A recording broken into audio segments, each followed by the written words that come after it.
And also joining me now is Chek Farr. He is a former SEAL Team 6 squadron leader who has gone all over the world doing hostage rescues. Chek, I also want to talk about that new video of a hostage that Hamas released. I know you watched it. We've chosen not to show it to viewers because Hamas released it. We're not going to show it at this time.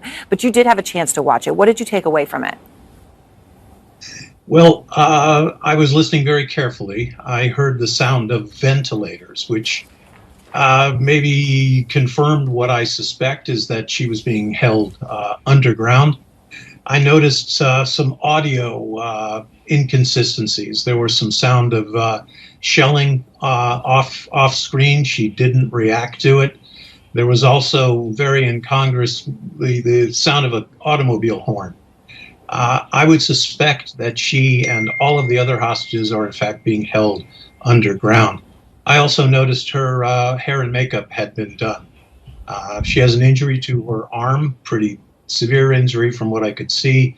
It appeared to me she'd been prepared for a video appearance. And what do you read into that?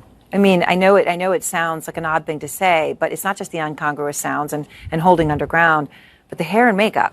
What does that say to you about what Hamas is trying to do? Well, they're trying to present the image that she is well cared for, that she's receiving medical care. They also took pains to make sure that there was not much else to be gleaned from the video. I expect these videos to keep coming. And as that news breaks this afternoon, the fighting continues to rage between Israel and Hamas for a 10th straight day. Israeli forces striking the terrorists from the air. And Iranian-backed terror group Hezbollah has been firing at Israeli military bases along its border with Lebanon. Iran has been threatening to intervene if Israel goes through with their ground offensive in Gaza. U.S. officials have stressed that there are no plans to put American boots on the ground to fight in this war. So then why would the Marines go in, to strike groups, all of this every day, more and more? How big do you think this war may get? Well, it was a very unusual step for Washington to announce that Joint Special Operations Command advanced units would be put into Israel. That has never been done in my memory. A Joint Special Operations Command also includes Delta Force SEAL Team 6. They will be joined by the FBI's Critical Incident Response Group, which includes the FBI's hostage rescue team, critically their hostage negotiation unit as well. So I agree with General Herdling. This is the United States putting some cards on the table and showing that they are prepared for any contingency. Is Iran behind the Gaza war? I don't want to get into classified information, but to be very blunt with you, there is no clear evidence of that. Iran constantly supports Hamas and Hezbollah. I don't mean that. But in terms of did they have foreknowledge? Did they help plan the attack? There's no evidence of that at this point. What is your message to Hezbollah and its backer, Iran? Don't. It's been Netanyahu directly linking Iran to the Hamas terror attacks.